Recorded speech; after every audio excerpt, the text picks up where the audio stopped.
This should be massively favoring Scarlett when it comes to ping, guys. It should be West Coast, so she'll be playing with like 80. INnoVation with 150-ish. As INnoVation starts on the top right side from Kaizi Gaming. Taking on the Rebellion.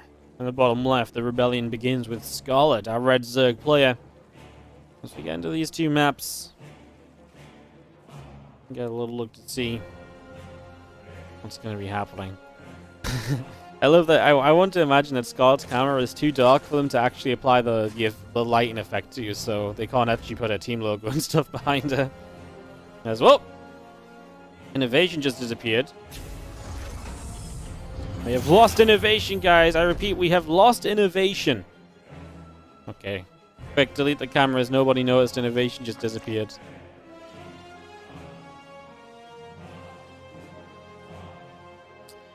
As we get this up and running. So, game number 1. If Scarlett can take a map of INnoVation, then I definitely think that we've got some ace match potential in this series for sure. I don't think it's impossible. Like I say, Scarlett, she can be good aggressively. She can definitely find a couple of stars, and I even think her later game has not been too bad lately. I haven't seen a lot of Scarlett's games, but everything I have seen has been a bit more I feel more positive about Scarlett's games than I felt about a year ago or so, I feel like she's in a reasonably decent place at the moment with all of that considered.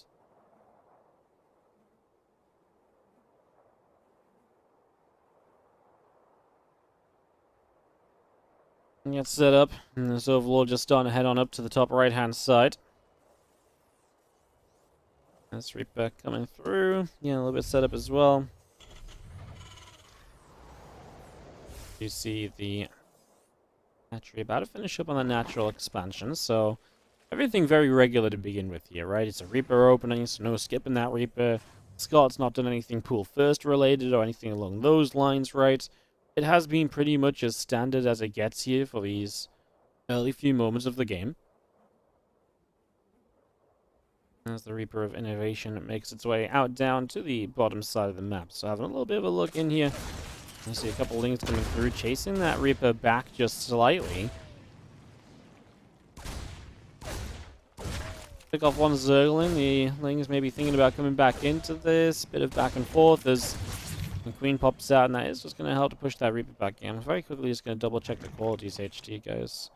Yeah, obviously we're working off a clean feed. I feel like it's a little blurry today, but not much I can do about it if the quality's on as high as possible. Alright, well, Queen pushes that Reaper back out to the center. The hatchery coming up on the third base. I was going to see, again, link speed continue to come on through. The starport is now building, and yeah, a lot of setup right now. A lot getting ready to go.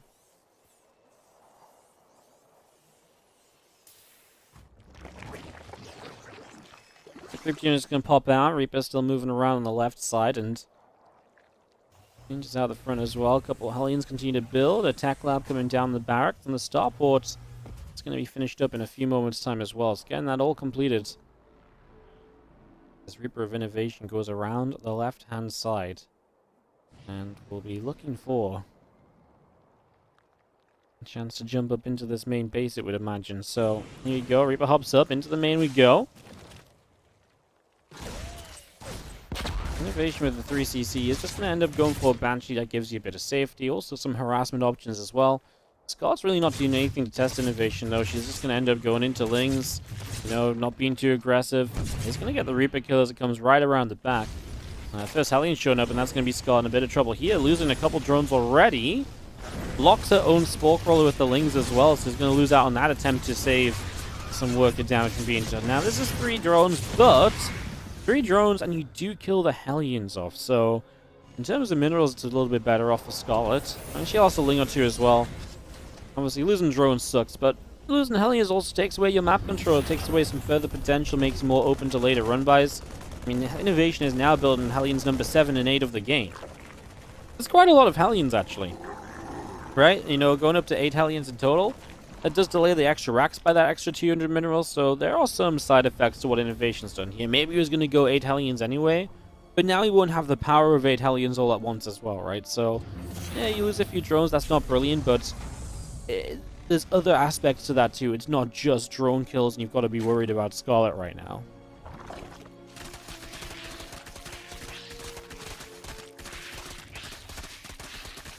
Yo, to Muslim, thank you so much for the host, dude.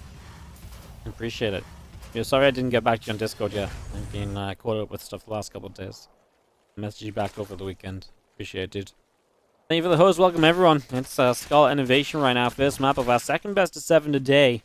Scarlett INnoVation will play 2 maps to open this best of 7. We'll have also Solo versus Lambo and ByuN versus Time for maps 3 and 4, and then 5 and 6. And of course, if it's 3-3 at the end of that, we'll go into game 7. WardiTV good for Demism? No, I just know he messaged me and I've just been...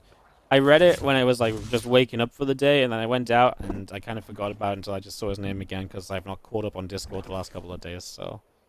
It's just been caught up a little bit. Alright, melee upgrades coming through. We do have the attack upgrades coming across the map as well. And as we get Siege Tank on the way, we're just going to be seeing our... I mean, everything kind of looking okay. I wonder what style Scarlett plays here. I think she might want to play a... I would say she might play into like a lurker down or something. You know? That's how I imagine this would go. We do see these Hellions coming up. Creep Timber went down. It's going to be seeing those 1-1 upgrades still coming through. The Baneling speed on the way up as well. 12 Zerglings on the way out. Just going to be seeing this little Marine tank army of INnoVation moving out across the left-hand side, getting rid of a few Creep Teamers.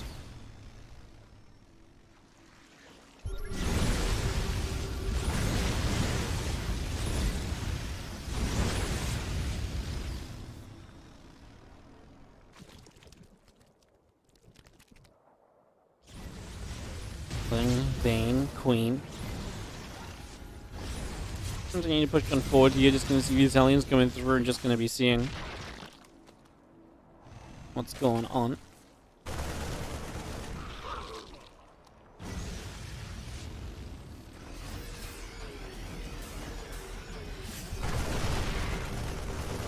First push coming through. Scarlett looking to try and defend this. She's got a counterattack that actually I think this is good. She's going to be able to catch these Marines in this tank. Shouldn't have hesitated, right? She hesitated a little bit, not believing that she actually had a decent commitment there. I was going to catch a few of those units. I mean, she just could have caught so much more is the thing. She's going to come in from 2 angles. Now INnoVation knows about that. Imagine can play around it. Scarlett's supply is just lacking down about 20. Just hurting a little bit. That macro machine that is INnoVation is really showing right now as Scarlett's going to have to come in from the bottom left and the upper right at the same time. If she wants any hope of cleaning this up, again, she's been able to basically stop reinforcements from arriving here, and here you go, Banes do come through, they're going to crash into the Marines, and Scarlett is going to go on top of the tanks to clean up. Does she have units to defend the following up Marines, though? That's going to be the big question, and right now I'd say the answer to that is probably no. She doesn't really. A few Banes now coming through, the Lings coming in, an additional tank already sieging, though. The Marine count is going to be a bit too high for those Banelings, and extra Banes are not ready yet. They're about to finish up. INnoVation is right on top of this 4th base.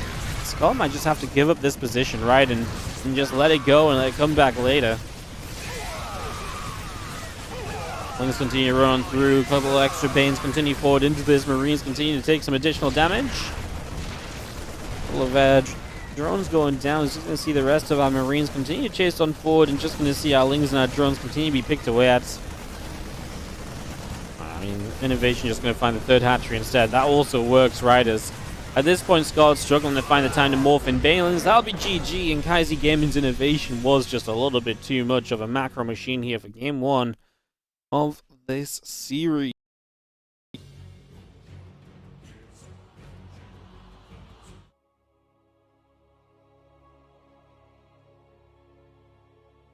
Ready to go into game number 2. As on the bottom left-hand side, our blue Terran player is INnoVation.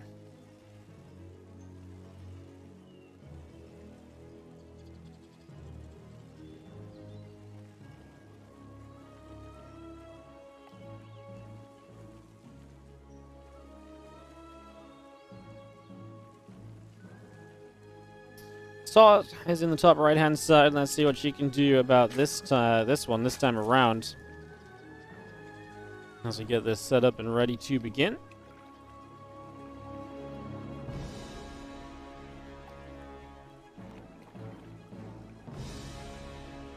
Coming in from the upper right is juicy racks, the gas. All of this just getting set to go. Hatcher coming in from Scarlett onto the natural expansion. And yeah, a fairly stunning start as well. So Scarlett obviously gets to pick the map. She chooses Jagannatha, one of the frequently vetoed maps from Terran players. Jagannatha, Lightshade. So we'll see if Scarlett can get into the game a little bit later on.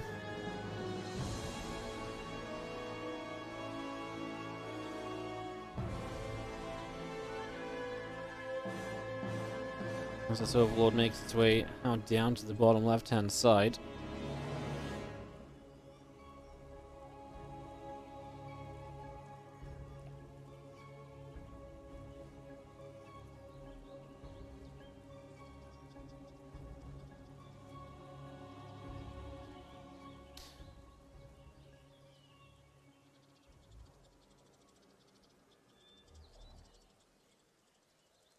Let's see if we have INnoVation just going to scout up. Reaper is about to be done here, popping out and going to rally out to the upper right side. So INnoVation going to go scouting across and looking to see what's going on as we obviously will have him just wanting to double check everything. Again, Scarlett not doing anything pool thirsty or anything along those lines. INnoVation's disappeared again, guys. Oh my god. Does INnoVation only exist for the first 2 minutes of the game? Is INnoVation not a real person and the hologram they send can only last for 2 minutes? I don't know what's happening, guys, but INnoVation keeps disappearing on the webcam. He just keeps disappearing. I don't know why. Crazy. Alright, well, to be more serious for a moment or two, though, we get into a third hatchery, and obviously, like I say, everything's just standard. INnoVation's going to take a third CC as well, so just going to put that down without really worrying all too much.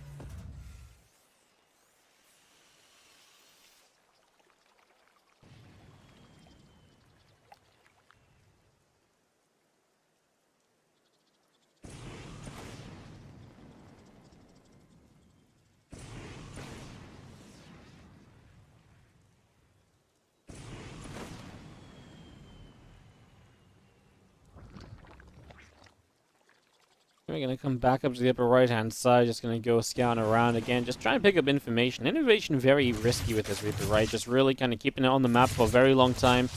Really trying to dive in deep. Makes me believe that INnoVation kind of genuinely thinks that this is a... makes me think that INnoVation is genuinely kind of in a setup right now. He's looking to try and...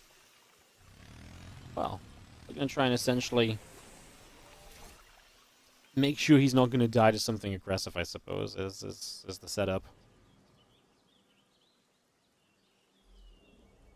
So a couple of Hellions just going to continue up, and Ling Speed's on the way through, about to finish as well, so Scarlett will have Ling Speed to help her out with these couple of Hellions.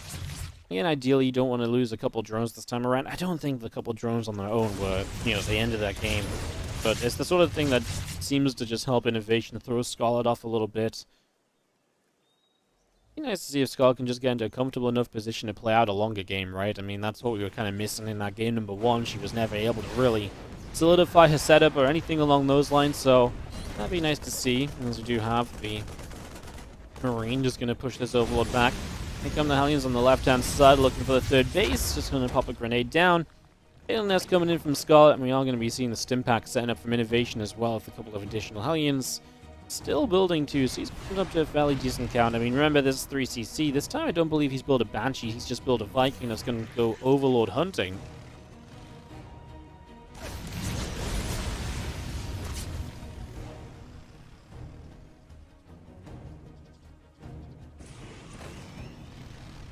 Hops up on these few Hellions, still hanging around again at the lair. On the way now from Scarlett.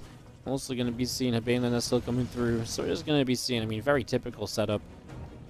And, yeah, we get up to the lair. I wonder if she wants to play any mutas here. I'm just going to be seeing how Hellions continue to run on through. Okay, guys, I see a couple of questions about the quality in the chat. I'll just say this again. We're obviously working off a clean feed, and I will also agree that it's not the clearest on my end, so I have it as high as possible. I actually can't go higher than this. It is on the highest possible settings, so there's not really anything else I can do about it. So apologies for that, guys.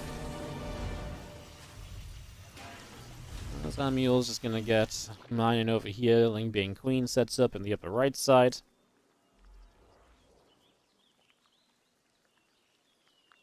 And it's just gonna be Sina Reaper and Hellions continue to set up.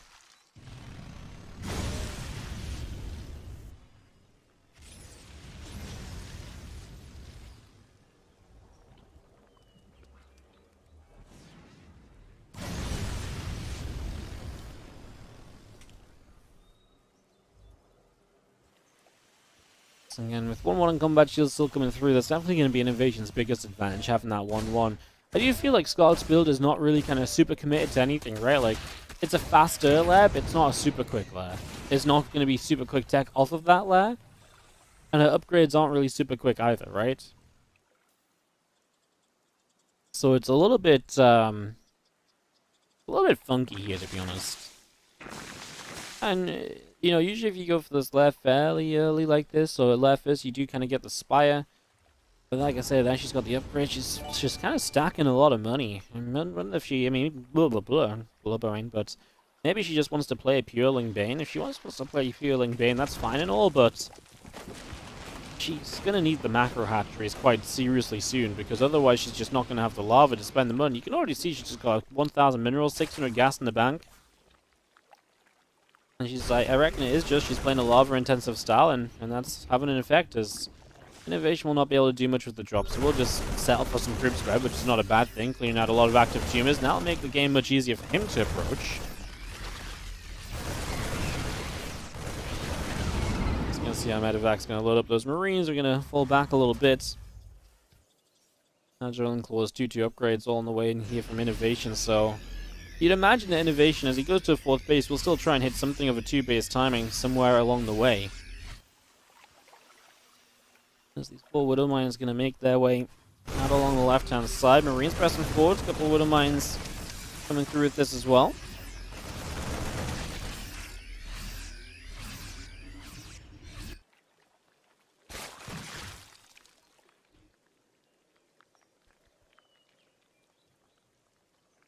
As Medevacs just continue to join up together.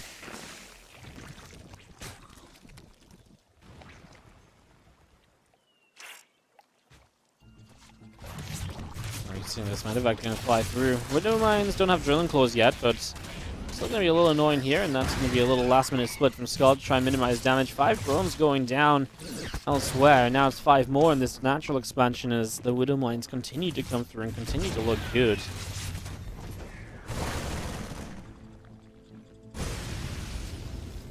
This few Hellions clean out a little bit more creep spread.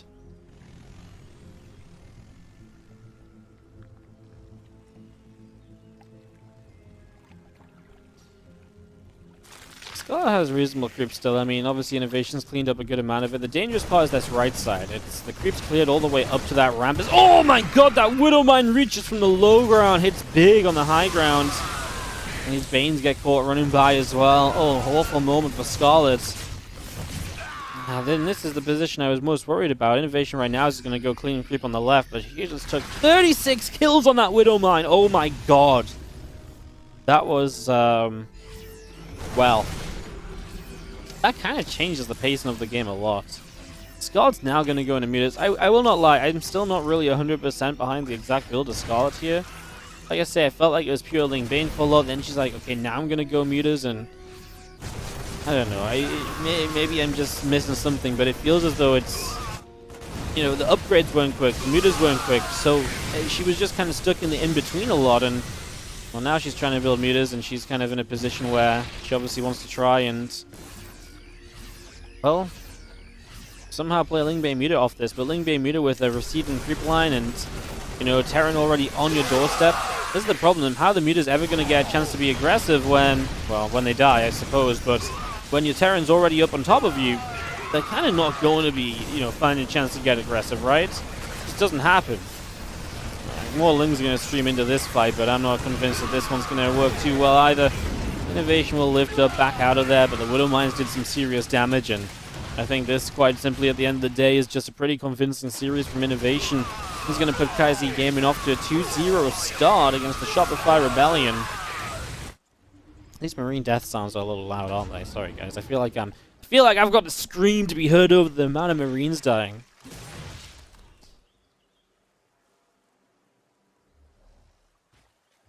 Lings, meters. Come around the left-hand side. They're going to go through. These couple of marauders are going to be picked away at.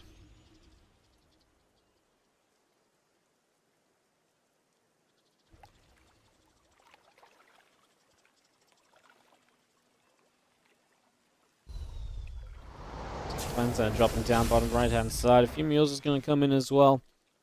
I'm going to start mining in that bottom corner. A few more Banes is going to come up too. Meters are going to fly forward and jump in toward those few marines. And some Banelands already dropping down.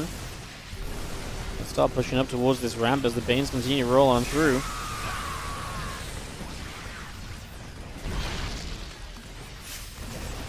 Push up this ramp. These Banes continue to set up. Banes are going to go rolling into this and just going to crash into a few marines.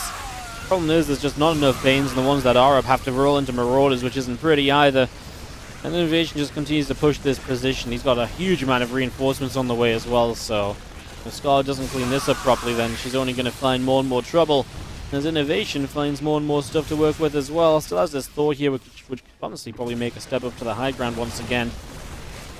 And obviously the intention is to get rid of this base. INnoVation just playing it slowly and systematically, and just slowly doing what he needs to as Lane Bane continues to roll on in. Mutas are still chasing through here.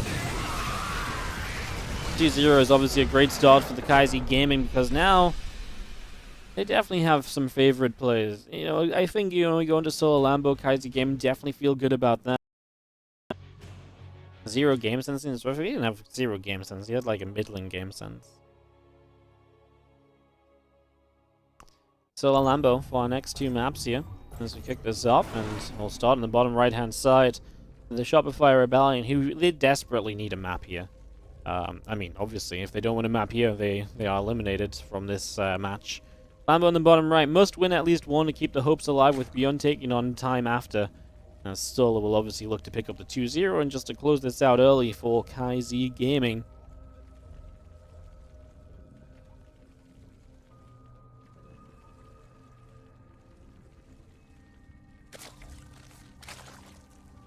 I believe in the Lambo potential. I think he can take a map in this EVZ. Him and Sola talk a lot as well, though, which does make this weird. I know they, you know, he always talks about him, Sola, Reno, and so on being in a Skype group together and discussing the games, and you know, when games happen, and when they come out of games, they laugh at each other and stuff. So there's definitely a bit of friendly banter involved in this one between the 2 players themselves. I'm sure of it. Let's see how it's going to turn out.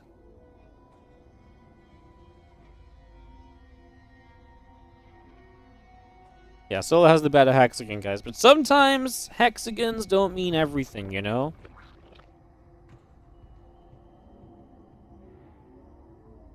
Yeah, I'm excited to see how this actually turns out. This should be pretty interesting for sure.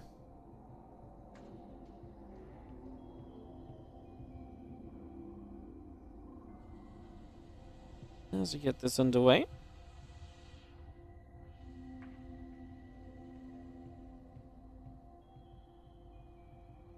We're just going to cross each other by in the center, on the upper left and on the bottom right.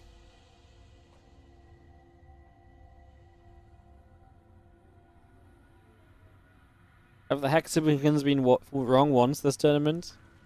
I don't know, actually. I guess the hexagons are pretty powerful. You guys are right. Alright, so yeah, we'll go into this so far very standard EVZ. Of course, we're starting out on Romanticide, so a larger map here. Maybe one we're going to see some Mutalisks on. I know Solo's a pretty big fan of playing Mutalisks a lot of the time. Not one which is easy to come roach attack on as well, especially, and could definitely go into like lurkers and stuff should it develop into a much later stage. We'll see what happens. I wish they would rename the hexagons to rectagons. Why? What are they wrecking? You know? My boy Thermal on the 77-month resub. Thank you so much. How you doing, dude? Appreciate the 77. Crazy. As we do have a couple lings going up against each other. Just obviously both players checking the third of their opponents. Really nothing too crazy here just yet. As we do have our queen hanging around over on this right-hand side from Solas. Just, moving that around a little bit. You see a few of these lings pulling back slightly.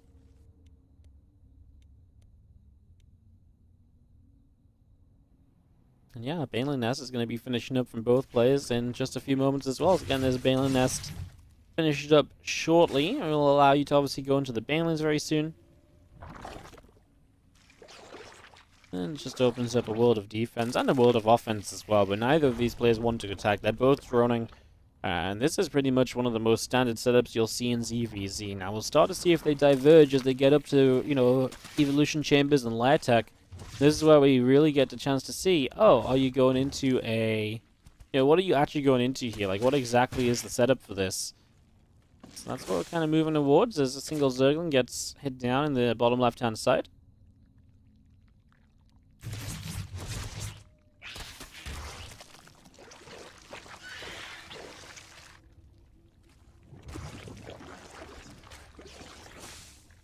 This upgrade going to be the choice from both, so far looking pretty similar.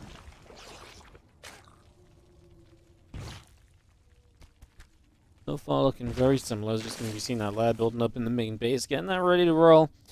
And again, missiles coming in on either side, the lair coming through, the Rocheron's building.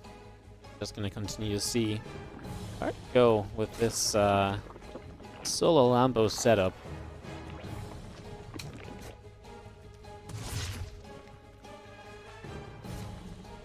It'd be cool if we see just a Roach on Roach game. It's been kind of a while since I've just seen like Roaches on Roaches, and that sounds crazy, but I've seen so many like potential Roach versus Roach games just end up going into Mutalisks and so on and that kind of stuff, It'd be nice to see something a little different here. And actually just see like straight up Roach on Roach, maybe get into some Burrow versus Burrow and stuff. I'd be excited for that, I'd be down for it. So turn down the volume a bit, guys. When that music starts up, this one in particular is quite loud. I'm having trouble finding the right balance here. Oh, Lambo. I didn't see this, but he actually cut drones a little earlier, so he's going to start up in a Nidus network. So Lambo's going to try Nidus his opponent. Okay, well that is obviously pretty aggressive. That means he's really going to go. Now, Sola trying to scout here is pretty important. Sees a Roach, sees the Nidus. Lambo's not able to deny this properly.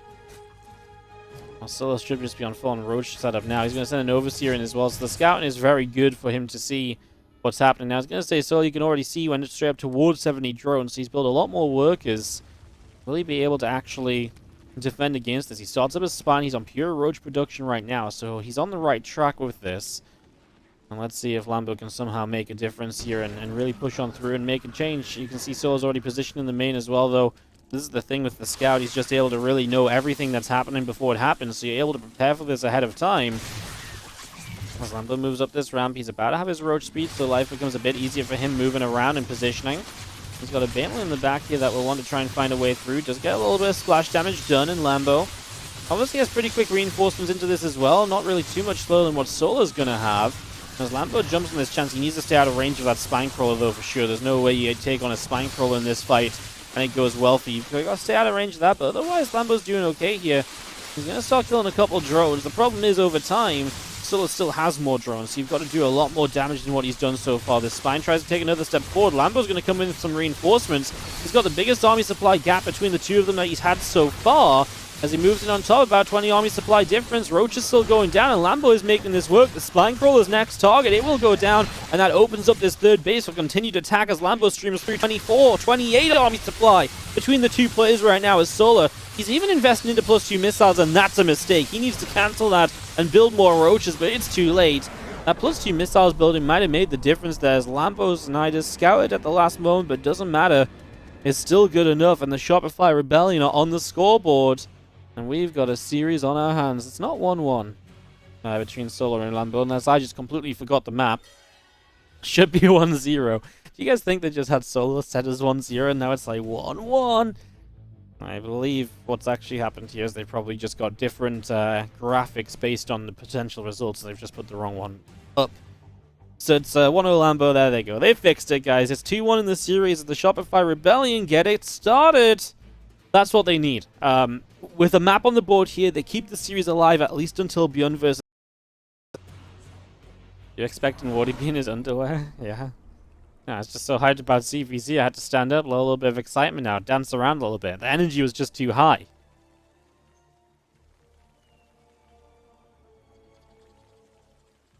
Alright, well, we are going to go into game number 2. Is in the bottom left. It's Lambo in the top right. It's Solar. Solar who can absolutely set this up to be match point for Kaizi Gaming coming out of this series. Let's see. Nice order. You have a height changeable desk. No, I just don't need to observe this tournament. So I don't need to be at my desk. I can just watch the screen from a distance. The best part of this is actually, this is why I have a headset, guys, instead of like a, you know, a lot of streamers use like standing microphones or whatever on mic arms.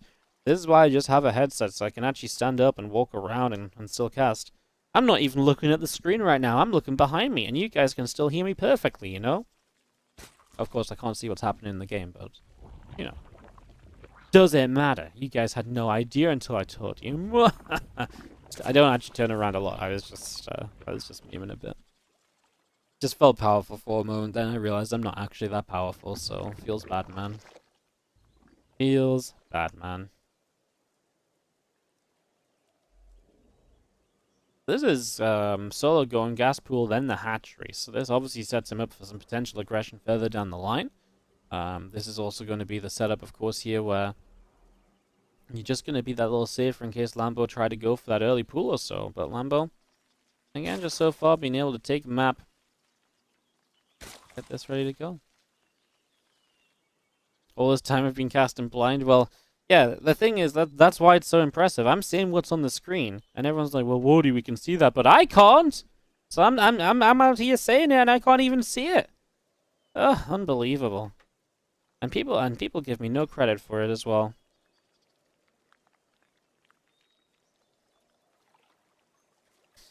There's gonna be seen an Overlord just hanging around the upper side, and obviously Lambo will know that this is, you know, something a little more aggressive. So he's making a good few lings right now, going up to 6 lings to start off with here.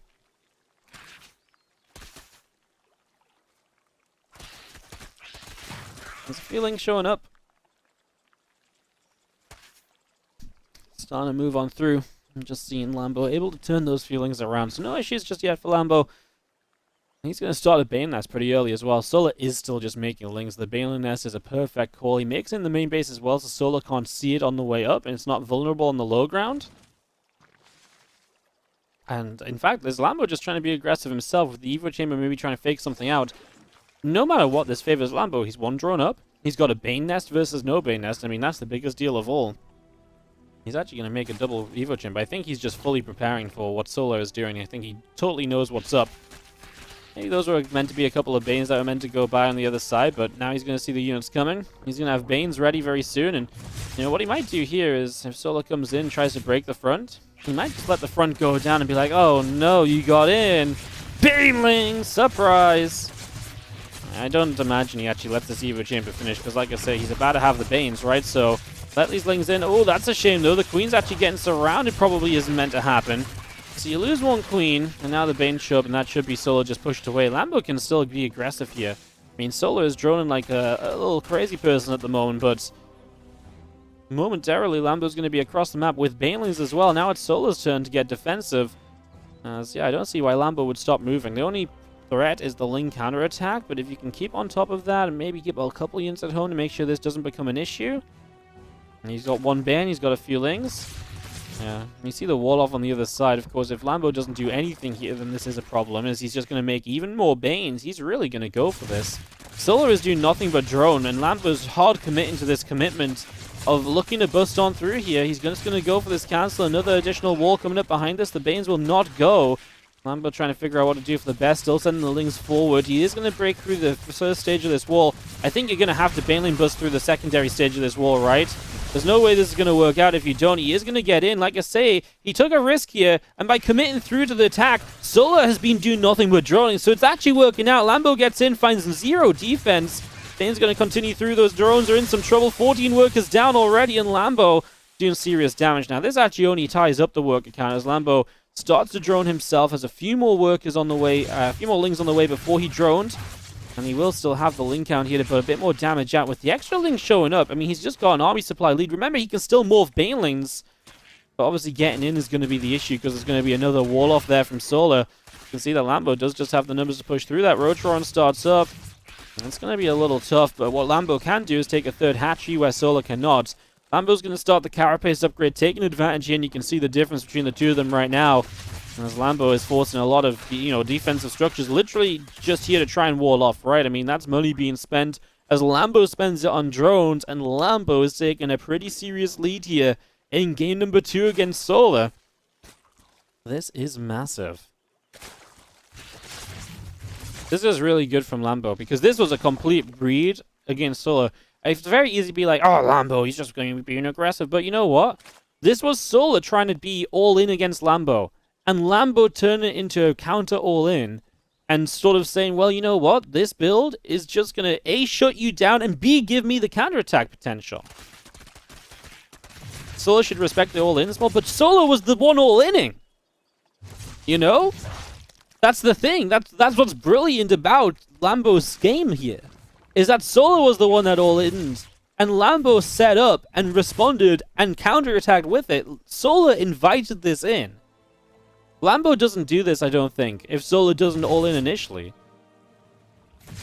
I think this is really well set up. I don't think this is just Lambo's intention at all. So yeah.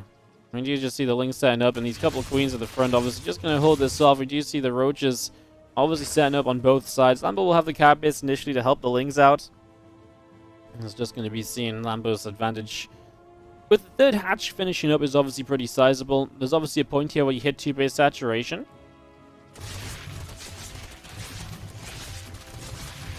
I'm just going to see how Ling Queen Roach is going to come on through, and the Evolution Chamber going to get knocked down. Obviously, Solar has to do that to get out to the third base, as Lambo shouldn't have the numbers on this other side of the map to do much else just yet.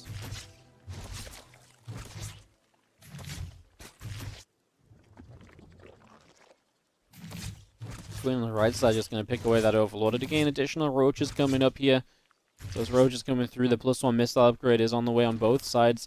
So all of that part is even. I mean, the biggest advantage is that Lambo now is going to take an additional base and have the drones already mining on it. That's going to be the huge part of this right now. One more drone continuing up. Again, additional roaches still coming through. Our roach speed coming in. Oh, this really sets us up into exciting position going into ByuN Time if Lambo can close this game out. Army supplies are kind of similar. You also got to remember that Lambo's going to have the carapace upgrade here. So it's not just the missiles that he has. He's also going to have the additional carapace, and that's going to mean he's ahead on upgrades too. Solar never made any extra drones just yet. As his third base starts to finish, he will line a few up, but he's also looking to move across the map, so we'll see how well this turns out. As you see, Ling's going to catch a roach in the center. A few of these lings being picked away at. A Ravager already forced, and again, the lings of Lambo just slowing this down. Solar's on his way to +2. He's going to start carapace as well. The one thing Lambo needs to be careful of right now is that he doesn't get too caught up kind of defending this. What he might be looking for is just to attack across the map. You know, he's kind of done with droning. He might just be looking with his roach speed finishing to just commit and go and take advantage of the position he was in from earlier in the game. Extractor coming up on the third base, and again, +2, +1 continuing in. Plenty of roaches coming across.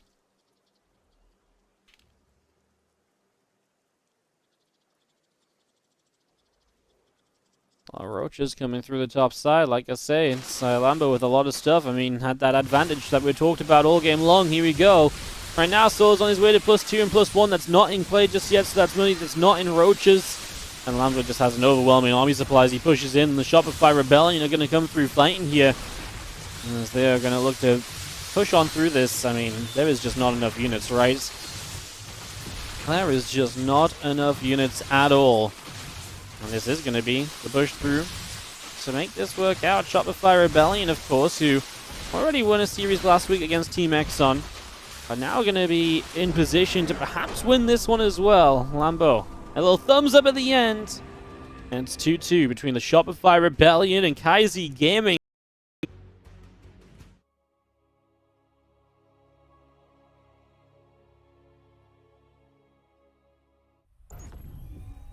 As we kick off into the bottom right side of the map.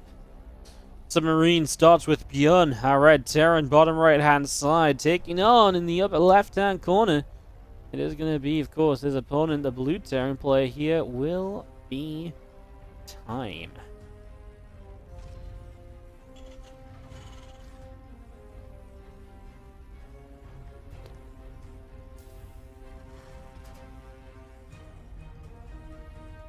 Okay. This is actually a pretty big one then. With both players the potential to end it for their teams. Like I say, Shopify Rebellion, I felt like if they could get a map at first and ByuN shows up, brilliant. But now, I want to see you play this. I mean, it's difficult if this goes to an ace match, because if you play an ace match, you probably got to take down INnoVation or Solo again. Who would you send out in the ace? Probably INnoVation. Solo's had a 2-0 loss today. So ideally, ByuN finds a 2-0 here, but it's not easy against Time. Time really stepped it up last year. And I really stand by the fact that Time really showed up a lot. Like, he consistently was able to get into really good positions. He was always able to get into, you know, wins against Korean players. Time was just fantastic this last year.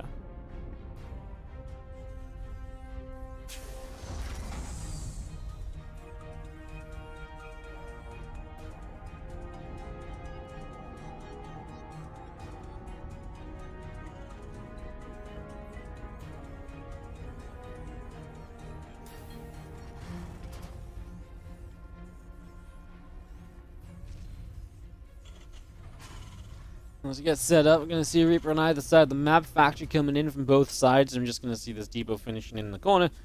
There's no wall off at all for Time. So he's just going to keep that back a little bit. It's a smaller map, maybe worried about the wall off coming into effect later. There's that position to like the right side of Time's main base where ByuN could siege and hit the structure at the front there. So, you know, kind of where the Reaper is now, just down the low ground they have tank siege there. There's a reason to kind of not build the wall with the racks in it, etc. But you still got a depot to the front. I guess you want to wall off at some stage, right?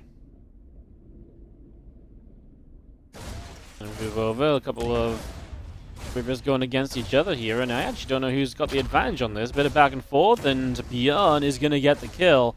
Now there is another Reaper from Time that's just finished up. It should be down this ramp in a moment. But ByuN's going to get the SCV before backing away. So big win for ByuN early. Reaper and an SCV kill delays the CC building.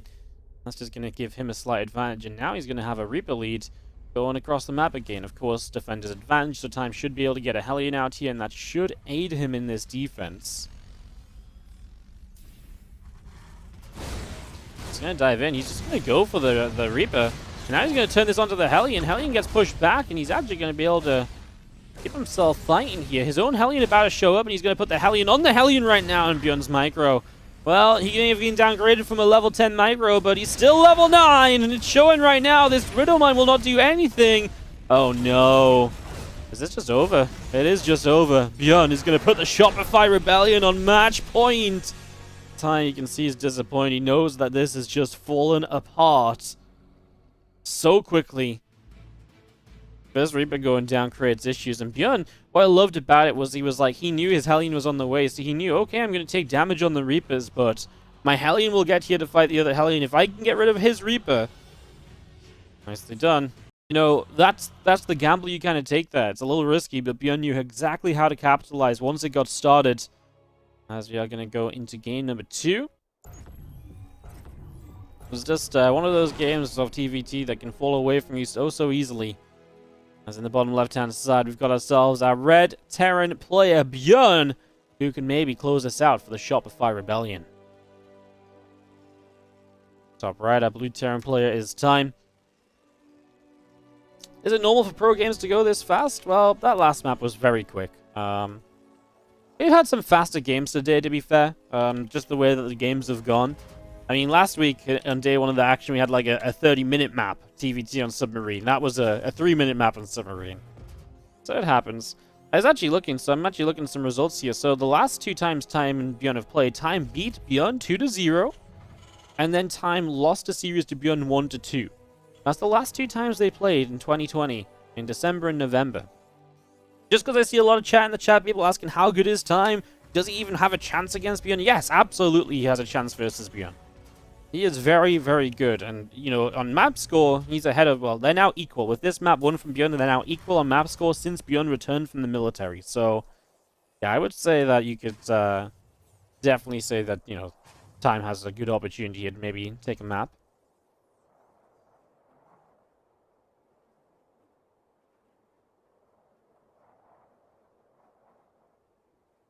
Be interesting if Time can win this map. We actually get an ace match out of all of this. That'd be fantastic, right? That'd be amazing. What are the predictions on this one? Oh my goodness, the Shopify Rebellion are like massive underdogs. Wow, geez, guys. Shopify, I didn't realize Shopify Rebellion would be that underdog favored. I thought a lot of people might bet on the Rebellion because of the... I feel like the Shopify Rebellion are almost a bit of a fan favorite team, you know? You've got ByuN, you've got Lambo, very popular player, Scarlett, extremely popular player, you know? They might not be the top dogs when it comes to, like, you know, the rankings every single time, but, you know, they've definitely got the, you know, the fan vote, I would say. Yeah, if this goes to an ace match, it's just one map, guys. I don't actually know what the ace map is. The ace map isn't listed. Oh, no, it's actually not listed. It wasn't listed last week either, so we don't actually know what the ace map would be. Obviously, I'm assuming the teams know. Or the teams would at least be told before they pick their player. That's generally how it worked last time around.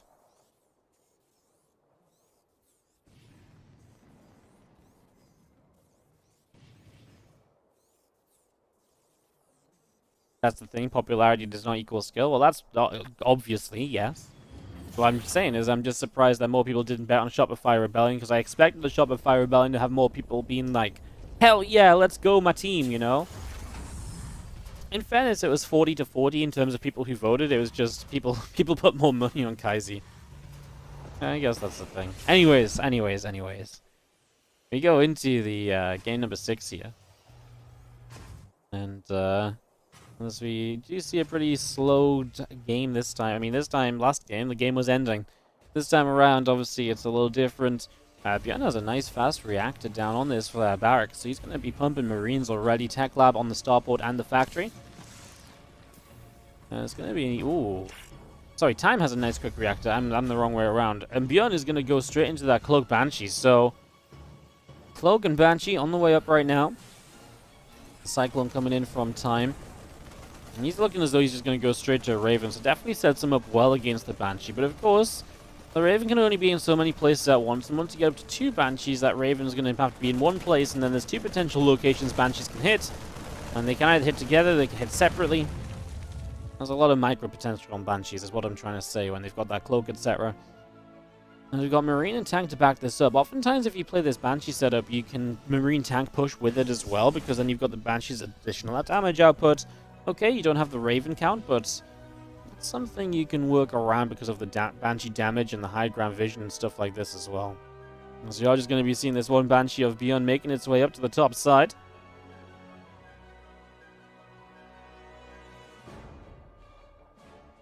Looking to make its way to the top and look for maybe to go into the natural.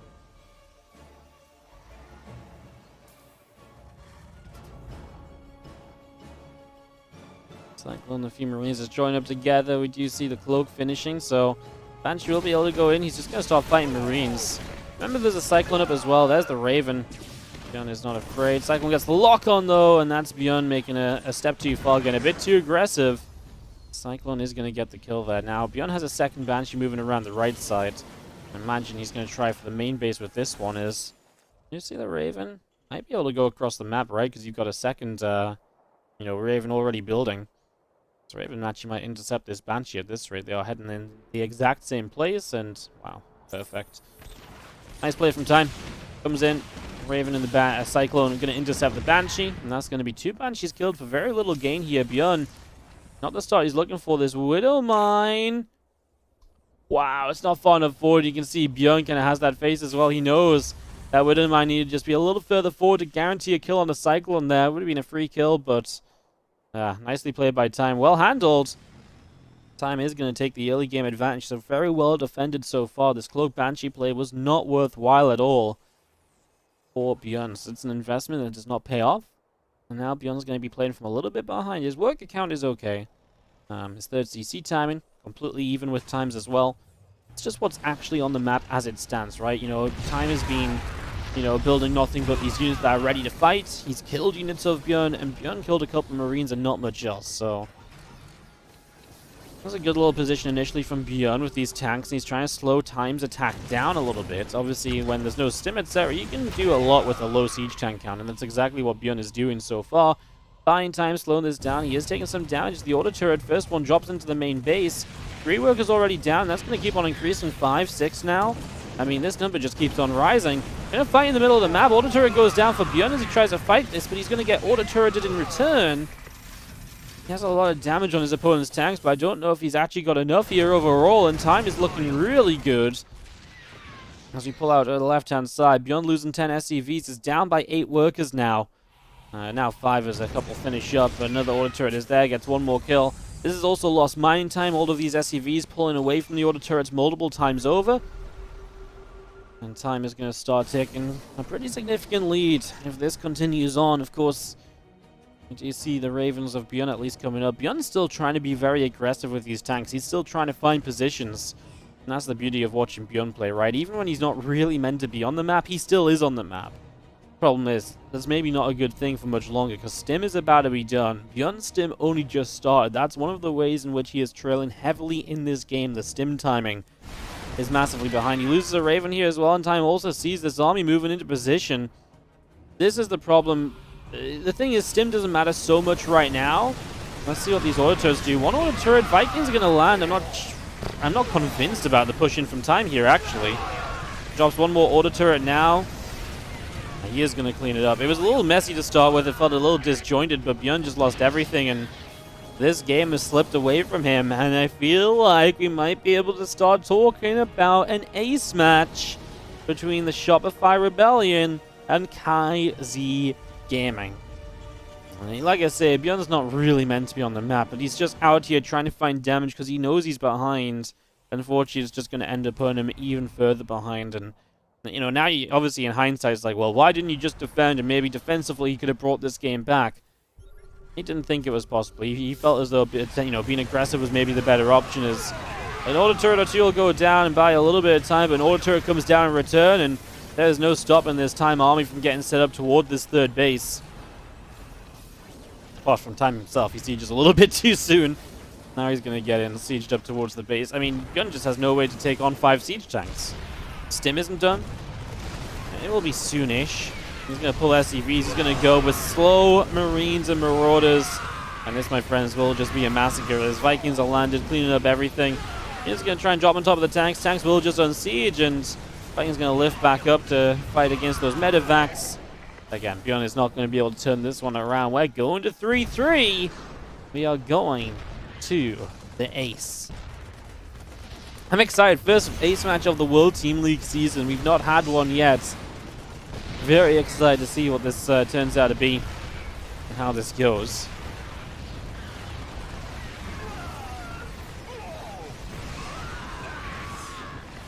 It's going to be seen. A couple of Vikings continue to come on through. Going to take down a Viking off to the left-hand side. And yeah, that's to say, what's an ace match? An ace match is when you go to game, well, the final game of a series. When it's all tied up, it comes out on one final map. It's the ace match. It's coined from Team Leagues because obviously you send out your ace player, your best player comes out to try and win it all in one final map. And that's going to be what happens here for Kaizi Gaming and the Shopify Rebellion. We're going to a Game 7 for the first. TVT makes sense as the ace match is on Oxide. Definitely one of the Terran favored maps. You don't want to send out your Zergs on this one, right? So TVT makes sense. Understandable that that's the map that comes through with this one. So ByuN INnovation for our final map of the day. We get an ace match. You know, honestly, now I'm cheering for ace matches because we get to watch the ads enough. I didn't feel like we got to see the ads enough before, but now we get to watch the ads like 5 times in a row when we get an ace match. Hell yeah, give me that content more frequently. Oh, he didn't even get hexagons. Oh, that's a downgrade though. No hexagons for the ace match. They should have special ace match hexagons. We could call them acegons. Like, how good is a player in the ace match? Does ByuN's micro level up in the ace, or does it go down because he's fatigued, you know?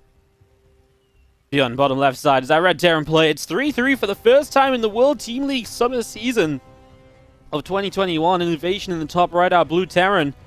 And which of these teams is going to pick up an important win? Now, I've got to quickly say something here, guys. An ace match is already very good for either of these teams in a way, because even the loser here is going to pick up a point. What? Wardy? A point? So, how the point scoring system works is a win is not just a win. A win without an ace match is 3 points. A win in an ace match is only worth 2 points. And a loss in an ace match is 1 point. So both these teams are guaranteed 1 point, but neither will pick up 3. So we're actually going to start seeing these teams will be the lowest in the league. Whoever wins here will be the lowest in the league out of all the teams with, you know, multiple wins. So yeah, there's actually, you know, just forcing an ace match here guarantees points for both, but means you can't capitalize on full points. So that's kind of a big deal further down the line as well. This is just best of one as well, guys. It's just one map. This is it. Just one map. Win it, and your team wins the series. So, ByuN is going to proxy up 1 Rax. He's got 1 Rax in his base as well. So, it's an in-base. It's kind of like that fake idea of like, oh, look, I'm just being standard. And then he's actually got a second Rax and an additional Reaper. And then the hope is that you catch INnoVation off guard. Now, INnoVation already making good steps to begin with, as he's opening up with a double gas. So he will have a fast factory. He will have an early Hellion to help him out against these Reapers.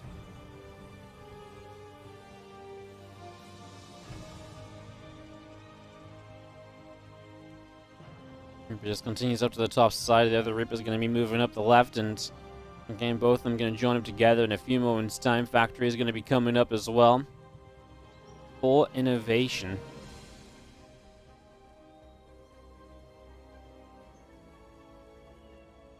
INnoVation kind of scouting around. This Reaper needs to be careful. If it gets caught out on the map by 2 Reapers, it's in trouble. As we wait, the 2 Reapers will strike right now with an SCV leading the charge as well, if I'm not mistaken. He's going to go up. He's going to start. He's going to have a Reaper kill. That's massive. Reaper kill before the second Reaper shows up. And now that CC is going to be delayed much further than it should have originally been. We're going to start building a bunker that's going to put the pressure on INnoVation to come down this ramp and to do something about this. SCV doesn't want to go down just yet. Third Reaper on the way across the map here from ByuN. He's making a 4th one as well off of the proxy. Nice first grenade. Good second grenade. He's looking for the Hellion kill. He's got the Hellion kill, but his Reaper is low HP. Second Reaper shows up. He hit the SCV for a moment. INnoVation. That's going to allow the Reaper to come back in, but the bunker gets denied. But there's 3 Reapers here on the low ground still. They're going to hop up to the high ground. 1 Marine, a Hellion about to pop, and that's going to be the danger pod. Oh my god, the bunker. The bunker being denied was essential, but it gave ByuN the chance to capitalize. Wow, that was actually crazy. If this bunker finishes, this CC never finishes, right? That's actually a really ridiculous moment right there, because it really does get very close. Man, if ByuN actually didn't waste time backing away, he might have been able to actually get a cancel on this CC. He's going for it right now. He's going for it. He gets the kill on the command center. ByuN! Wow, that's massive. Absolutely huge. He loses every single army unit he has on the map for it, but geez, he gets the kill on the command center. 0 army supply on the map, but the kill is massive. 400 minerals at this early stage of the game is so expensive. As ByuN already has a natural, morphing into an orbital. His 3rd CC is building. He just needs to make sure he doesn't die to a counterattack, because again, he has 0 army supply there for a few moments. You're going to see the Hellions making their way forward, and Marine's going to get 1 Hellion as it comes up the ramp. ByuN going to jump back into that bunker. Going to get back into that here as this Marine going to continue onto the barracks. It's a little bit more damage being done. This Rax continue to be cleaned out. Starport moves to the tech lab. A few Marines continue forward. The barracks taking a little bit more damage. It's going to go down as that Raven is about to finish up. So INnoVation has a little bit of a tech lead, that's for sure. I don't believe ByuN has a Raven already, but the difference in economies here is just ridiculous. ByuN is about to be working off triple orbital as INnoVation finishes his natural. The lead that ByuN holds is absolutely gigantic. Let's see if he can use it and actually close out this game and bring a big win to the Shopify Rebellion. after all that, INno is okay. INno is not okay. He is so far behind on economy. Like, right now, the numbers are very even, but the numbers are very deceiving. Like, the economy is nowhere near to being close, and that's starting to open up now. You can see ByuN 7 workers ahead. He's got an additional mule down. The economy difference is massive, and what that means is the production of ByuN becomes much further ahead. You can see his additional racks going to be finished very soon, whereas INnoVation is only just now starting barracks number 2. Not even barracks 3, just barracks 2. So the economy is already having an impact elsewhere, and that's going to mean in 2 minutes from now, you're going to see ByuN with a much bigger lead. So the lead is absolutely massive. You just don't see it yet. Give it another minute, guys. You'll see the numbers change. You'll see the numbers change. The production timing is one of the biggest parts of this. You can see engineering base going down. No way in which INnoVation affords those. So that's a massive upgrade lead that ByuN is going to have as well. So there's just so many parts of this game that are going to be, you know, ByuN advantaged. In just a few moments' time. Third CC is going to even move into position. INnoVation has an army that could contest that. He does have faster stim pack. He put his one single racks onto a tech lab pretty early. The problem is he's going to have faster stim, but barely any marines to utilize it. Like, when INnoVation, while INnoVation has stim over ByuN, he's probably going to have, like, 5 to 10 less marines anyway. So it's just like, well, congratulations, you've got stim, but not the units to actually use that upgrade. So the faster stim doesn't matter that much here either, I don't think, for INnoVation. Maybe it can be... I don't think it makes much of a difference. So, army supplies are still similar for now, but remember that ByuN's about to finish a 4th and 5th racks, while INnoVation is still only on 2 racks. So again, this is the big difference in that, as that's a Hellion going down, in that ByuN is just going to continue to grow an army supply. And right now that all the marine production is going to start kicking off, you're really going to start seeing the build-up difference here as ByuN's just had extra economy all this time. A little bit of a marine scuffle here as they fight for map control.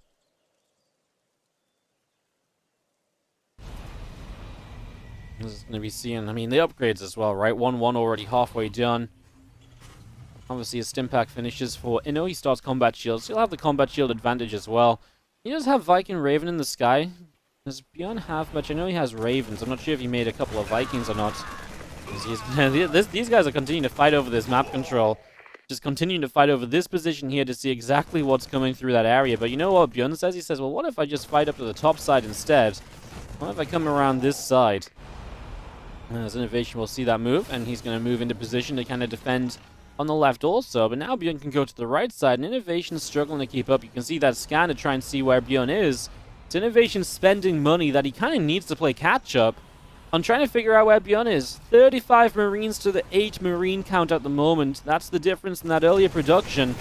And this could just be an overwhelming fight for ByuN if he decides to take it. That said, he is not going to be on combat shields, and that is a fairly sizable difference because the tanks obviously have a different way in which they interact with Marines when combat shields is done.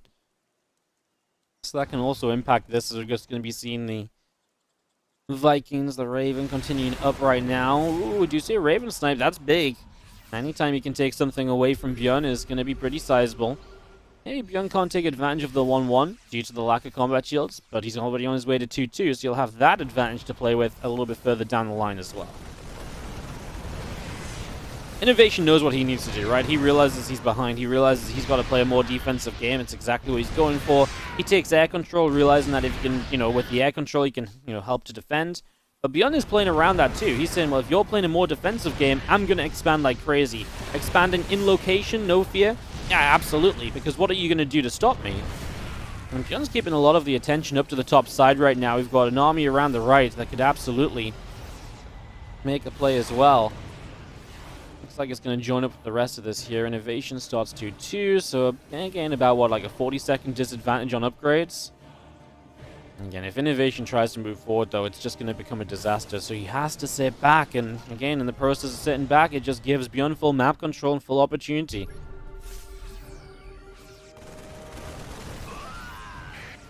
So yeah, INno's army can't really be engaged into, but again, ByuN just knows how to play around that, and with the additional base going up on the 4th already, what ByuN can do, get those gases rolling, then you can take an extra starport than INnoVation, and you can start to play catch-up on the air control, and then you can start fighting the air army.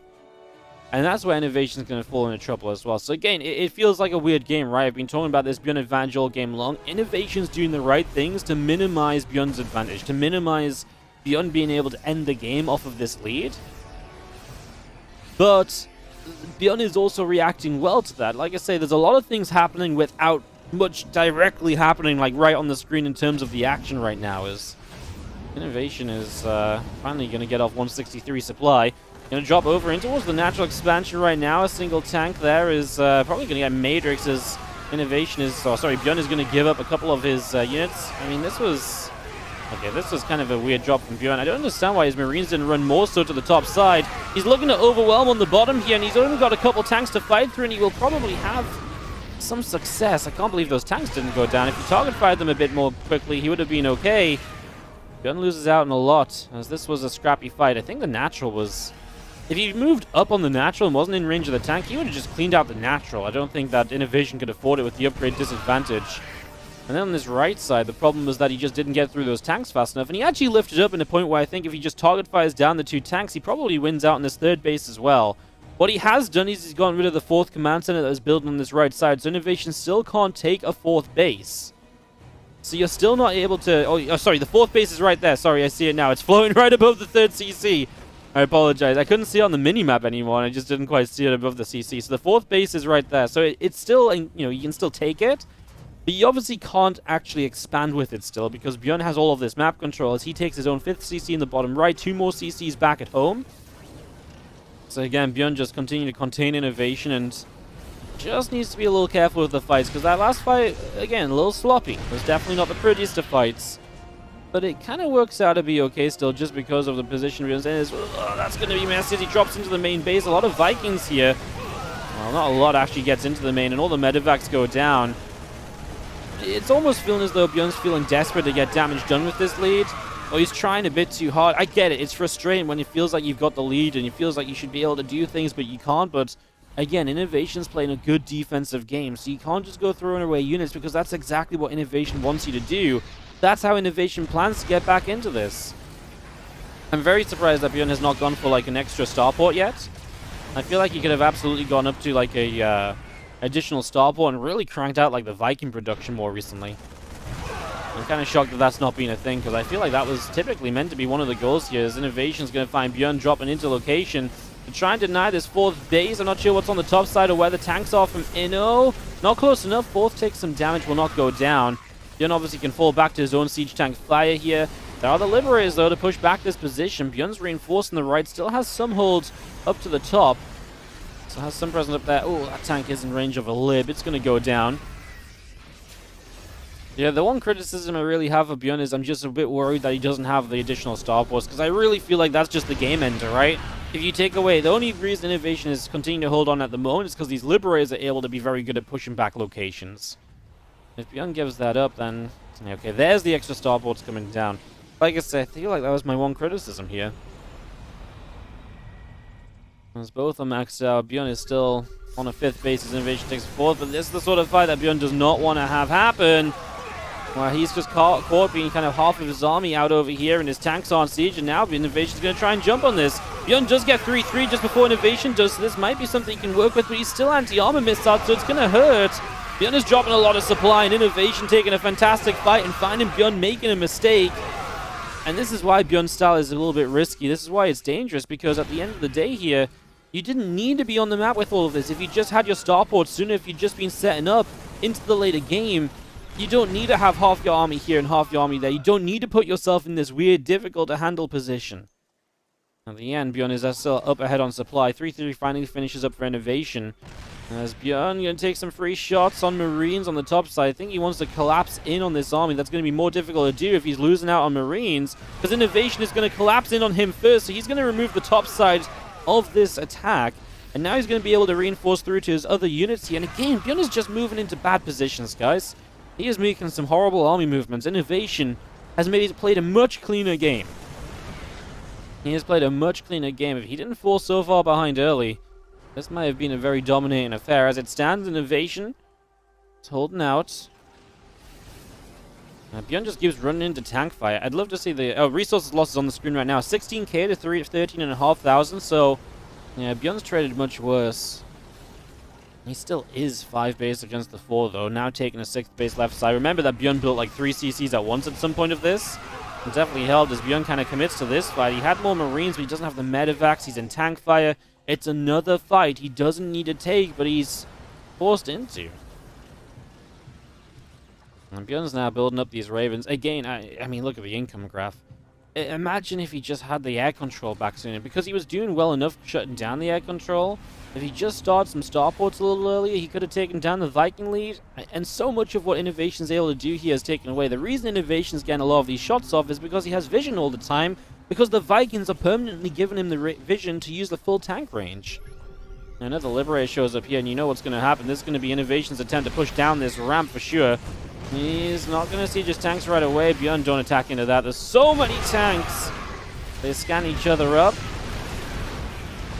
The Liberators are just so good in this scenario, and ByuN doesn't have an answer to it. He's going to start dropping to this top side. A new base of INnoVation setting up. He's already stimming units in to defend this, though. And now ByuN's move commanding some of those units back as well. So that's another mistake out of ByuN. Making mistakes once again.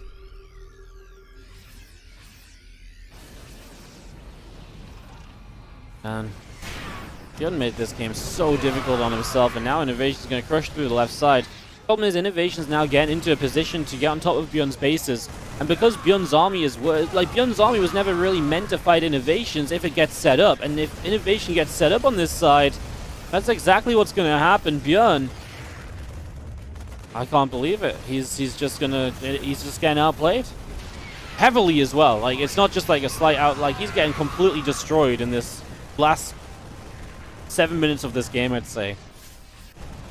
Wow. Crazy. Sick by INnoVation, though. He did what he needed to do to stay in the game. ByuN got overeager. He made a few mistakes, and then since then, like, he's just been mistake after mistake from ByuN. I mean, you can't do anything but be critical of him. As INnoVation looks as though he's going to clean up. Man, I was kind of hyped for the Shopify Rebellion. I was kind of on the Shopify Rebellion hype train. New to the league, I thought it'd be good for the league if, you know, they get some good wins in, but you can't discredit INnoVation's play in this game. It was, well, it was everything it needed to be to turn this game around. ByuN had every advantage. He had so many plays he could have made. You know, I didn't like how he played it, but honestly, it probably would have worked as well if he didn't make so many micro errors. GG, INnoVation turns it around. GG, INnoVation takes it 4-3.